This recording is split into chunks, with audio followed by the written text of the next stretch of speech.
நாடாளுமன்ற முறை அரசாங்கம்னா என்ன, அதெல்லாம் எதுக்குள்ள வரும் அப்படின்னு பாத்தீங்கன்னா, அமைச்சரவை அரசாங்கமா இருக்கும். ஏன்னா அமைச்சரவை கேபினெட் மினிஸ்டர்ஸ் இருப்பாங்க. அடுத்து பொறுப்பான அரசாங்கமா இருக்கும், வெஸ்ட் மினிஸ்டர் அரசாங்கமாக இருக்கும்.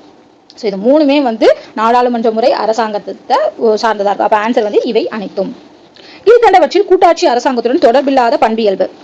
கூட்டாட்சி அரசாங்கத்துடன் எது சம்மந்தமே இல்லாம இருக்கு அப்படின்னு பாத்தீங்கன்னா, நெகிழும் அரசியலமைப்பு. சோ நெகிழும் அரசமைப்பு தான் வந்து கூட்டாட்சி அரசாங்கத்தோட தொடர்புல இல்ல. இந்திய கூட்டாட்சி முறை எந்த நாட்டின் மாதிரியிலானது? நம்ம நாட்டில் உள்ள கூட்டாட்சி முறைங்கிறது எந்த நாட்டோட மாடல் மாதிரியே இருக்கு அப்படின்னு கேட்டிருக்காங்க, கனடா. ஸோ இந்திய கூட்டாட்சி முறை எந்த நாட்டின் மாதிரியிலானதுன்னு கேட்டாங்கன்னா கனடா. ஸோ இதுவும் ரொம்ப இம்பார்ட்டன்ட் தான், எக்ஸாம்ல கேட்கலாம். அடுத்து கீழ்கண்டவற்றுள் மனிதவள மேம்பாட்டு குறியீடு HDI ஹியூமன் டெவலப்மெண்ட் இண்டெக்ஸ் சொல்றோம் இல்லையா, அதுல உள்ள 3 குறியீடுகள் யாவை? இந்த ஹியூமன் டெவலப்மெண்ட் இண்டெக்ஸ்ல 3 குறியீடுகள் இருக்குமா? அதாவது வாழ்க்கை தரமா, கல்வியா, சராசரி ஆயுட்காலமா, சுற்றுச்சூழல் நிலையா அப்படின்னு கேட்டிருக்காங்க. ஸோ எதெல்லாம் வரும் அப்படின்னு பாத்தீங்கன்னா, ஃபர்ஸ்ட் 3 தான் வரும். வாழ்க்கை தரம் இருக்கணும், கல்வி இருக்கணும், சராசரி ஆயுட்காலம் இருக்கணும். ஸோ 3 தான் வந்து ஹியூமன் டெவலப்மெண்ட் இண்டெக்ஸ்ல உள்ள குறியீடுகள். சுற்றுச்சூழல் நிலை கிடையாது. ஸோ அப்ப ஆன்சர் பி.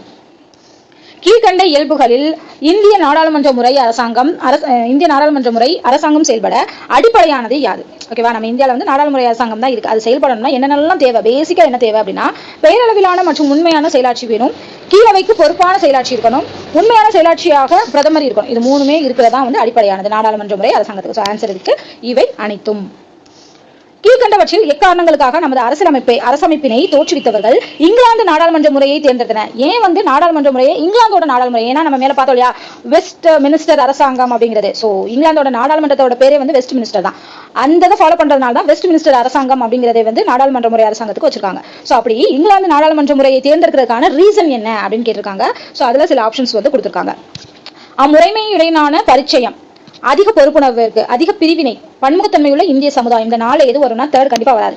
அதிகார பிரிவினைன்னு சொல்லியிருக்காங்க. அதிகார பிரிவினை கிடையாது, பரிச்சயமானது, பொறுப்புணர்வானது, அதே மாதிரி பன்முகத்தன்மையுள்ள இந்திய சமுதாயம். ஸோ இந்த காரணங்களுக்காக தான் இங்கிலாந்து நாடாளுமன்ற முறையை நம்ம பின்பற்றோம். ஓகேவா.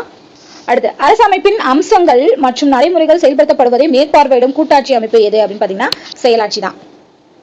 அமெரிக்க ஐக்கிய நாடுகளில் உள்ள அரசாங்க முறை என்ன? நம்மதுல வந்து நாடாளுமன்ற முறை அரசாங்கம். அதே மாதிரி அமெரிக்க ஐக்கிய நாடு USA வந்து என்ன மாதிரியான அரசாங்க முறைனா பிரசிடென்ட்டோட ஆட்சி தான், குடியரசுத் தலைவர் முறையிலானது. ஓகேவா.